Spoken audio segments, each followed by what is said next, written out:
Olá, caros alunos, vamos a mais uma etapa da nossa disciplina. Hoje trataremos de assuntos que são essenciais dentro da sociedade e são pontos de estudo da sociologia.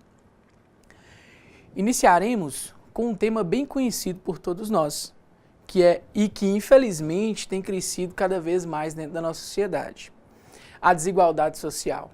Essa é uma realidade que é possível ser encontrada em qualquer sociedade e nenhuma delas pode servir de modelo. Sendo assim, não é possível determinar um princípio geral para que sirva de comparação.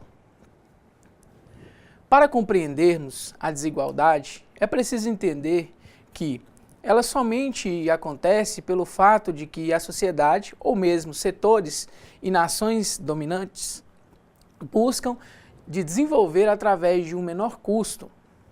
E todo desenvolvimento determinado local acontece a partir do subdesenvolvimento de outra. Assim, a desigualdade tende a aumentar em um processo contínuo, nunca alcançando um equilíbrio.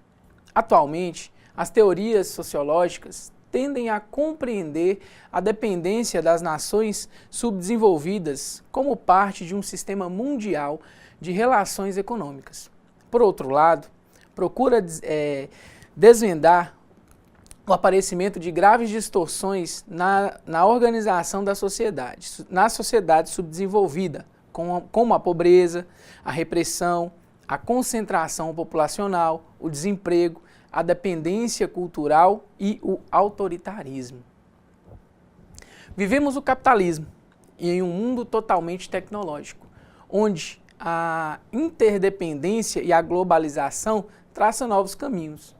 Na indústria, a mão de obra não qualificada é dispensada e a tecnologia faz esse trabalho, gerando assim um aumento no desemprego, principalmente nos países subdesenvolvidos. E com a globalização, os trabalhadores desses países sofrem uma grande perda, o que gera não é uma modernização, mas sim um aprisionamento do Estado.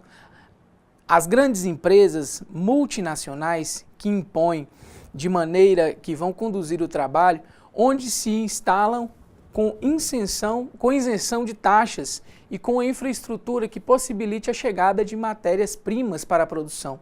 Ocorre ainda uma competição dos produtos estrangeiros com os produtos nacionais.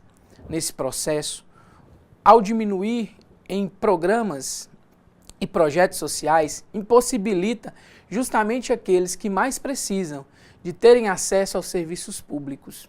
Esse tipo de organização intensifica a circulação do capital e de extração da mais-valia, pois aumenta a exploração sobre os trabalhadores.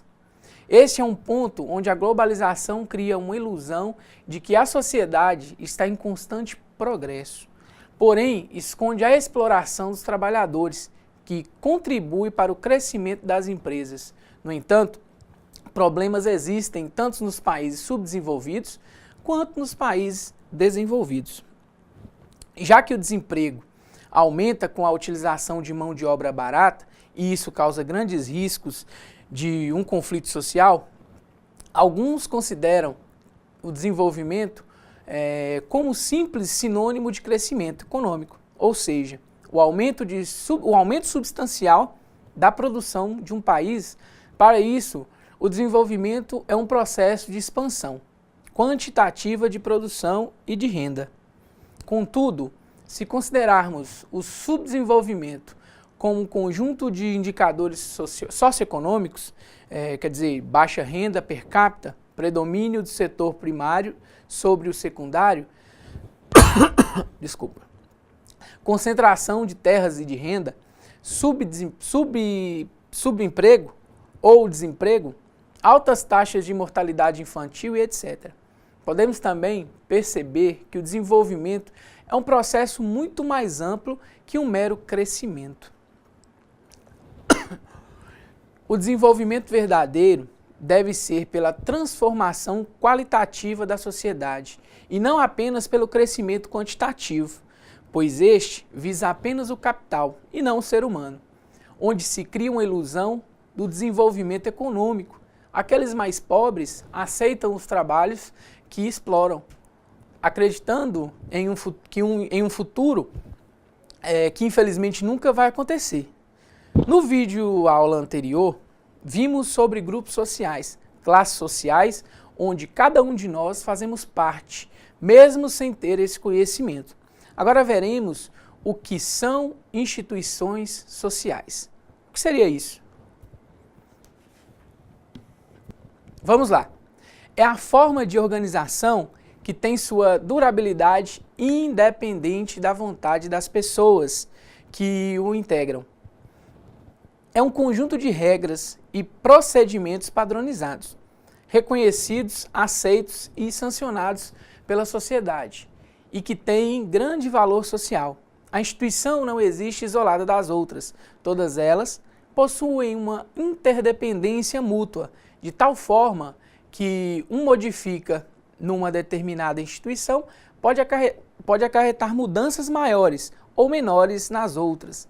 As instituições sociais servem como um meio para a satisfação das necessidades sociais.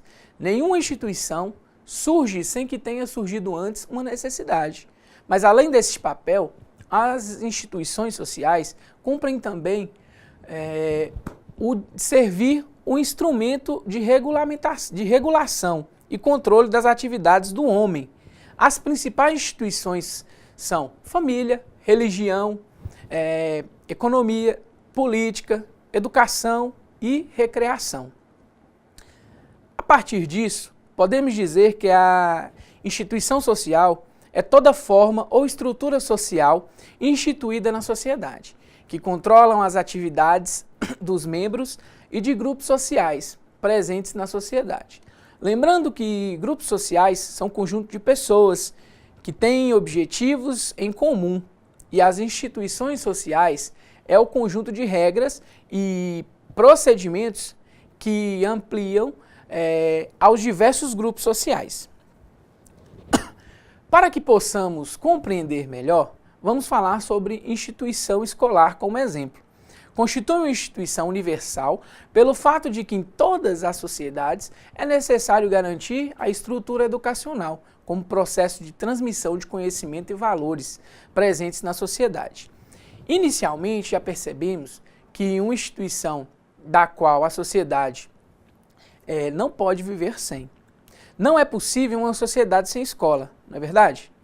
Do ponto de vista sociológico, a escola pode ser estudada como grupo social, como uma reunião de indivíduos com objetivos em comum e em contínua interação, ou como instituição social, ou seja, uma estrutura permanente que reúne normas e procedimentos padronizados, atualmente valores pela sociedade e que tem como principal objetivo a socialização do indivíduo e a transmissão de determinados aspectos da cultura e do conhecimento. A escola moderna, que é a que conhecemos, se configurou como as normas que conhecemos no fim do século XVI e durante o século XVII, já que antes havia apenas preocupação com a educação dos jovens, mas que estudavam sozinhos ou pela orientação de um sacerdote ou mestre. Então, não havia separação de séries nem de idades. No entanto, a escola moderna se configura justamente pelas novas normas, a separação dos alunos em classes seriadas e de acordo com faixa etária. A divisão dos programas de acordo com cada série, os níveis de estudo passam a ter uma interligação. O tempo para cumprimento dos programas passa a ser pré-estabelecido. Quer dizer, não será mais o ritmo de aprendizagem do aluno que dará de quanto tempo ele necessita para aprender, mas sim o ritmo imposto pelas instituições. Essas práticas terão a função de organizar, disciplinar e controlar o indivíduo dentro da sociedade. O desenvolvimento das escolas dessa maneira se dá através de revoluções burguesas, que consolidam de vez o sistema capitalista, e que neste contexto que surge uma nova doutrina social a partir do capitalismo, que é chamada de liberalismo. O que é liberalismo? É a doutrina que defende a mais ampla liberdade individual, a democracia representativa, o direito inalienável e a propriedade privada, a livre iniciativa e a concorrência no mercado entre os indivíduos e empresas. Sendo assim, a escola é criada em um contexto de grande valorização da ciência e da preocupação com a formação de um novo homem, que está se adequando às novas regras e aos novos princípios sociais. E vamos conhecer agora algumas teorias sociológicas que acerca da instituição escolar.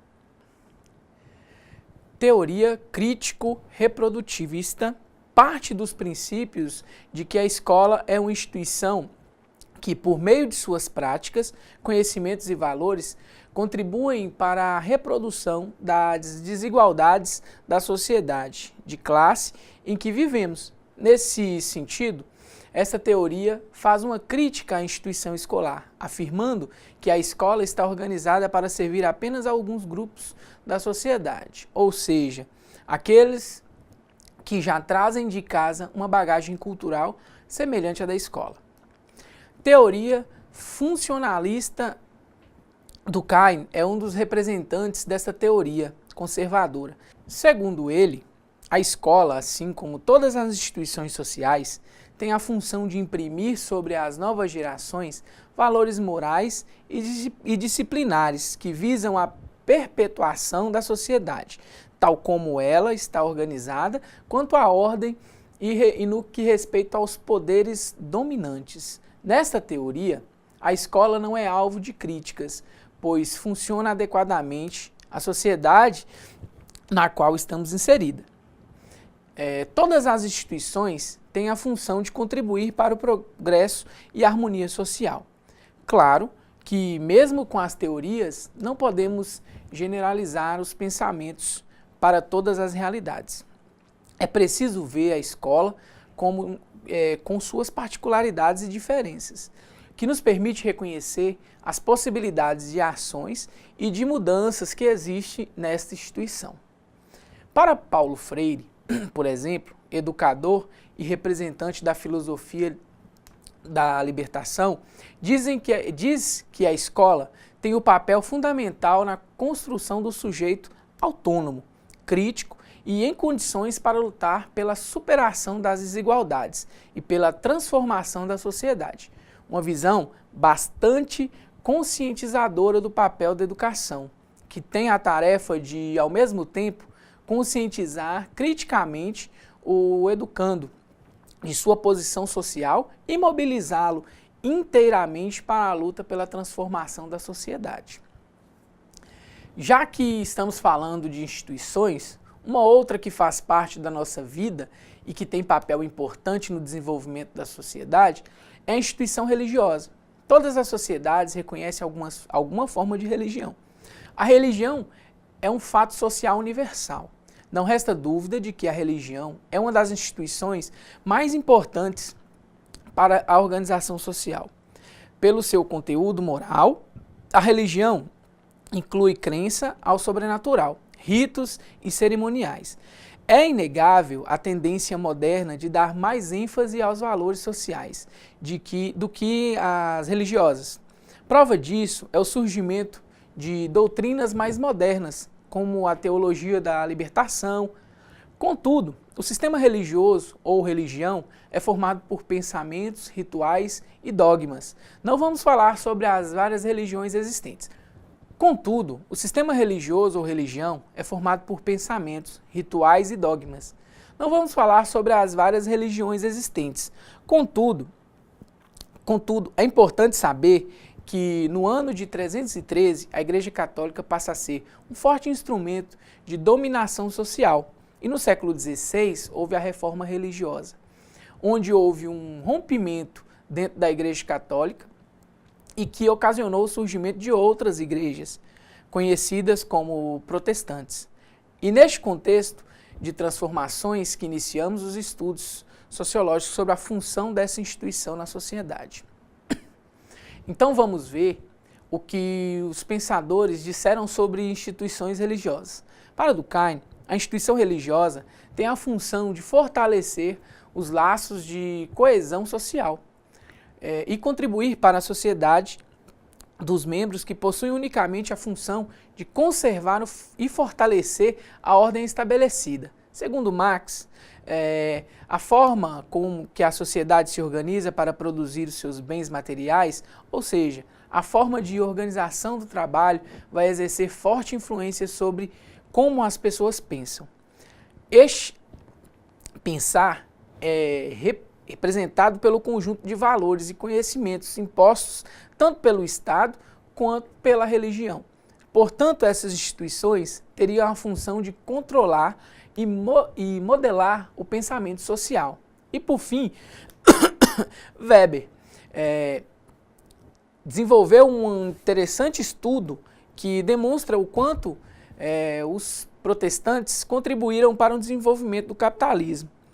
Comparou as religiões orientais e ocidentais e concluíram que o mundo oriental não incentiva o trabalho e a prosperidade como religiões cristãs faziam.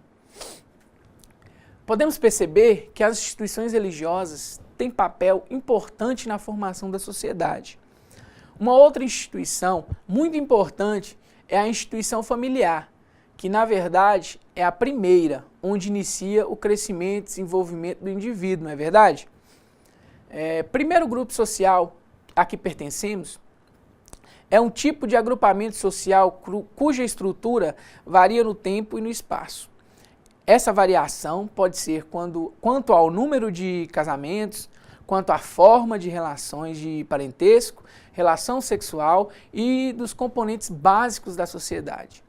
Já que é considerado como grupo primário, como já vimos, é o primeiro grupo de pessoas que o indivíduo convive, segundo as suas primeiras normas e regras impostas por ele. Pois cada família tem suas próprias normas e comportamentos e controle.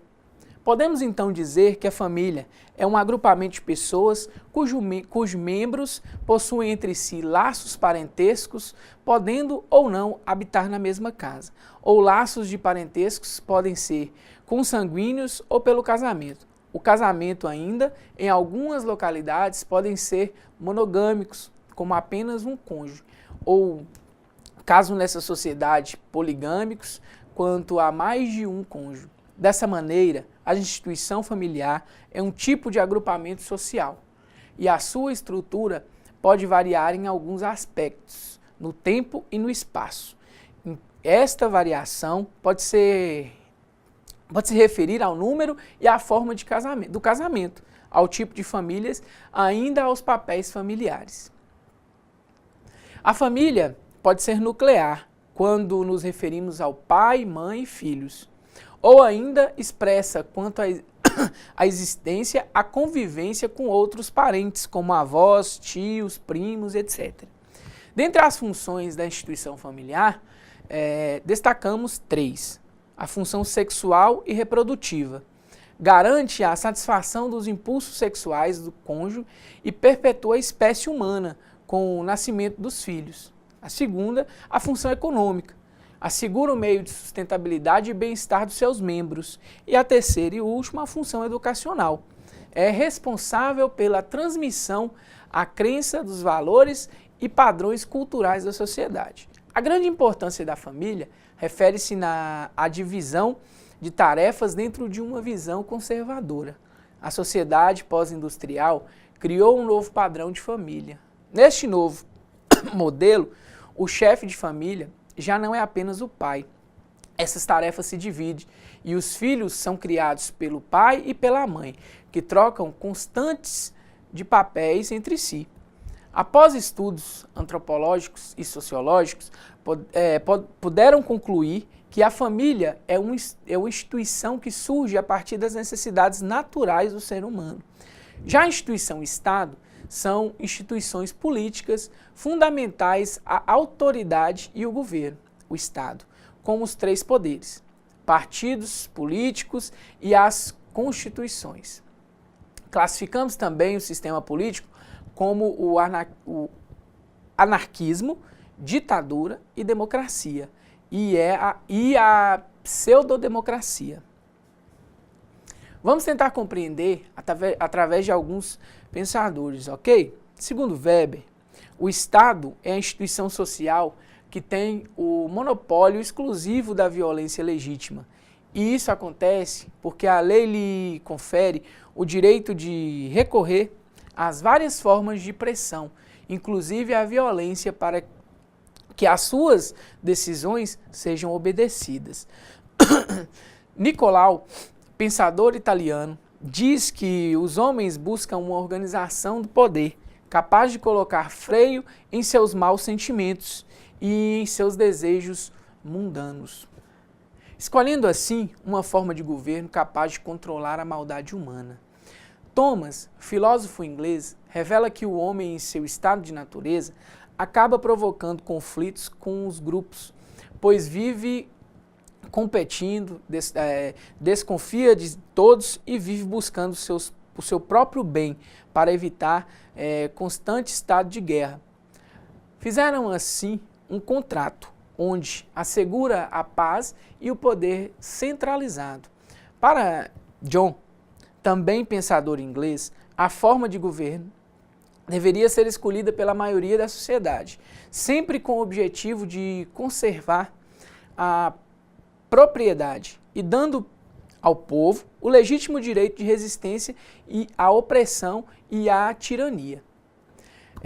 Jean, pensador suíço que viveu as ideias liberais da França, defendeu a ideia do contrato social. Dizia que a forma de governo era questão secundária, pois esta deveria estar submetida ao poder soberano do povo. O governo é, portanto, um corpo administrativo do Estado, sendo limitado pelo poder do povo. Então, todos os pensadores refletem a existência do Estado atual, onde o poder e a autoridade centralizam, e os agentes de controle social da sociedade e do Estado, onde executa as funções através de leis e, em um único caso, por força e violência, sendo ele, então, um agente de controle social, que é composto por um conjunto de instituições. E de duas das quais mais conhecemos e podemos citar é o poder executivo, que é o governo, a administração pública, e o poder judiciário, onde são os tribunais e os órgãos judiciais. E ainda temos as instituições econômicas, onde as atividades econômicas são institucionalizadas à medida que são explicadas por crenças, valores e reguladas por normas.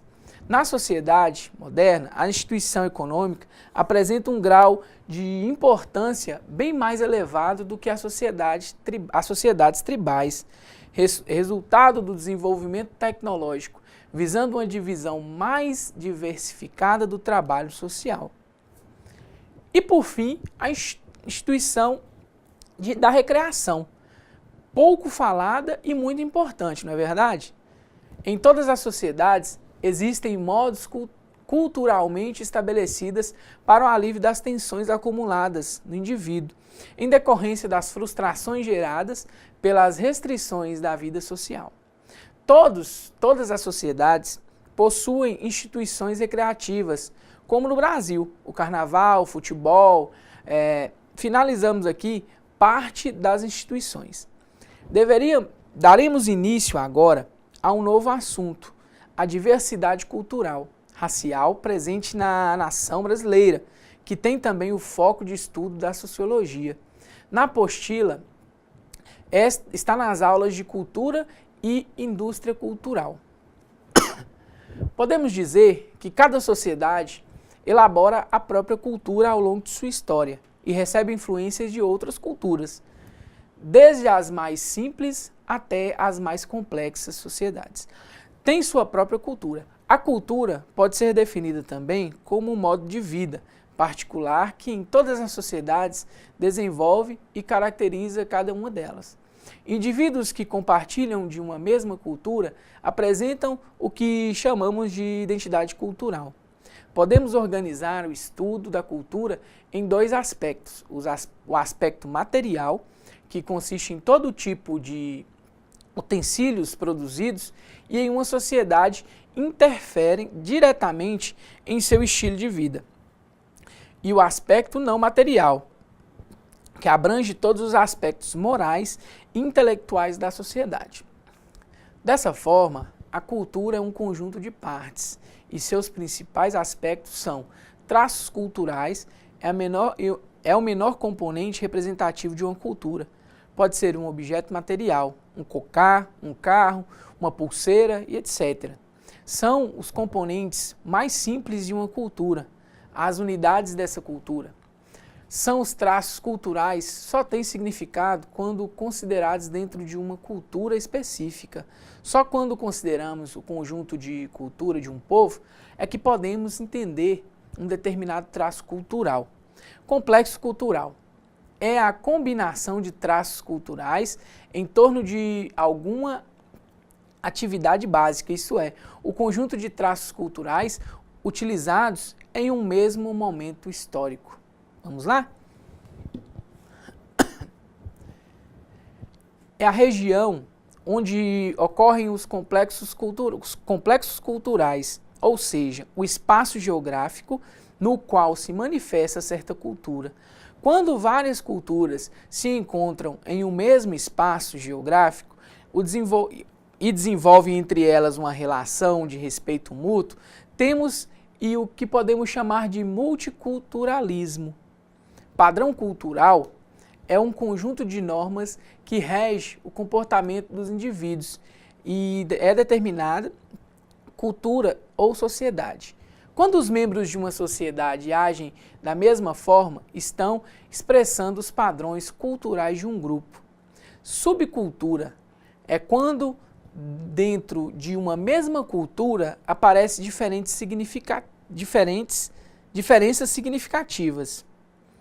Isso é, características próprias no interior de uma cultura maior, mas adotando também os valores gerais da cultura mais ampla.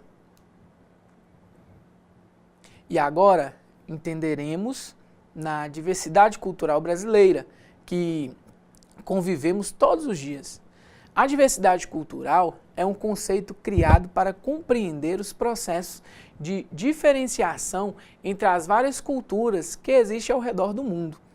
As múltiplas culturas formam a chamada identidade cultural e os indivíduos ou de uma sociedade. Uma marca que personaliza a diferença, os membros de determinado lugar do restante da população mundial. Atualmente, devido ao processo de colonização e miscigenação cultural entre a maioria das nações do planeta, quase todos os países possuem a sua diversidade cultural, ou seja, pedacinhos das tradições e costumes de várias culturas diferentes. O Brasil é um país incrivelmente rico em diversidade cultural, devido à sua extensão territorial e à pluralidade das colonizações e influências que sofreu ao longo do processo de construção da sociedade brasileira. As diferenças são bastante visíveis entre as regiões de nosso país. Nas regiões Norte e Nordeste, existe predominância das tradições indígenas e africanas, sincretizadas com os costumes dos povos europeus que colonizaram o nosso país. Na região Centro-Oeste, onde predomina o Pantanal, existe ainda uma grande presença da diversidade cultural indígena, com forte influência da culinária mineira e paulista. No Sudeste e Sul, destacam-se costumes de origem europeia, como colônias portuguesas, germânicas, italianas e espanholas, que ainda hoje mantêm a cultura típica dos seus países de origem. Muitos sociólogos brasileiros, a partir do século XIX, buscam explicar a formação do povo brasileiro, caracterizado pela diversidade cultural, enquanto nação. O legado cultural que herdamos dos povos que misturaram deu origem ao que somos hoje. Somos um povo que surgiu de uma grande confluência, de uma miscigenação que foi a mistura de basicamente 3 raças, o índio, o branco e o negro, e que são as características desses povos que originou o nosso. Vamos por parte. Definir cada uma dessas características. Raça são as características filosóficas e biológicas comuns num grupo de indivíduos. Etnia são as características culturais comuns num grupo de indivíduos. E cultura é um que diferencia as raças e as diferentes etnias, possuem em termos de vida social. E sabemos que para a formação do povo brasileiro, todas as características biológicas, socioculturais, tradições, costumes e hábitos desses 3 grupos fazem toda a diferença. Fazemos parte de uma pluralidade de identidades culturais que dentro da sociologia esse processo é chamado de etnicidade. Que significa isso? A etnicidade ocorre quando grupos étnicos lutam e reivindicam algo na sociedade, tanto no âmbito econômico ou político, contra a descriminalização étnico-racial, o racismo. Durante o processo de colonização, que ocorreu em parte do mundo, foi deixada uma forte marca do etnocentrismo, que é a atitude de superioridade e desprezo que um grupo social ou indivíduo tem em relação a outros grupos ou indivíduos. Até porque essa miscigenação não aconteceu de maneira tranquila, não é verdade? Inicialmente, com o contato de índios e brancos, uma das consequências desse tipo de contato cultural foi o forte processo de mudança cultural, sofrida pelos indígenas brasileiros, gradualmente e num curto espaço de tempo. Muitos indígenas foram cruelmente extintos. Até hoje sofrem perseguições e morte, por doenças, fome, falta de terra e dizimação cultural. Mas quando o tráfico negreiro passou a ser mais rentável, os índios foram trocados pelos escravos africanos. Vieram da África para o Brasil, de diferentes tribos africanas, cada um com sua própria cultura, e também foram sofrendo adaptações e mudanças culturais, incorporando e sendo incorporados às regras dos colonizadores europeus.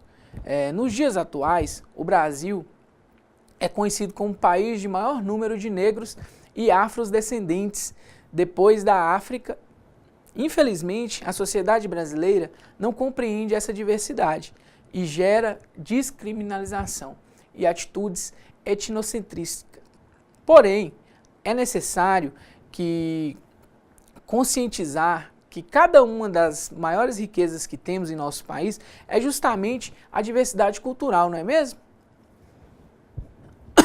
É importante sabermos que, com o intuito de tentar preservar a riqueza da diversidade cultural dos países, a Organização das Nações Unidas para a Educação, a Ciência e a Cultura, a Unesco, criou a Declaração Universal sobre a Diversidade Cultural.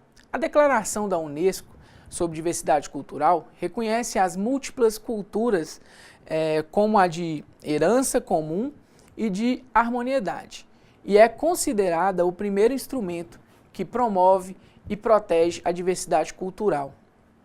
É o diálogo intercultural entre as nações. Acompanhe comigo essa declaração da Unesco sobre a diversidade cultural. Relato Mundial da Unesco. Investir na diversidade cultural e no diálogo intercultural. A diversidade cultural é, antes de mais nada, um fato. Existe uma grande variedade de culturas que é possível distinguir rapidamente a partir de observações etnográficas. Mesmo se os contornos que delimitam uma determinada cultura se revelam mais difíceis de identificar do que à primeira vista, pode parecer. A consciência dessa diversidade parece até estar sendo banalizada, graças à globalização dos intercâmbios e à maior receptividade mútua das sociedades.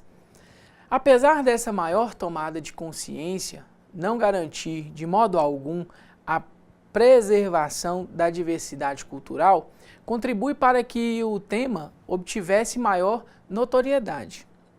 Ou seja, não é algo que faça com que as pessoas valorizem essa diversidade, mas a coloca como algo importante que merece tal valorização. Hoje, vamos finalizar por aqui a nossa videoaula.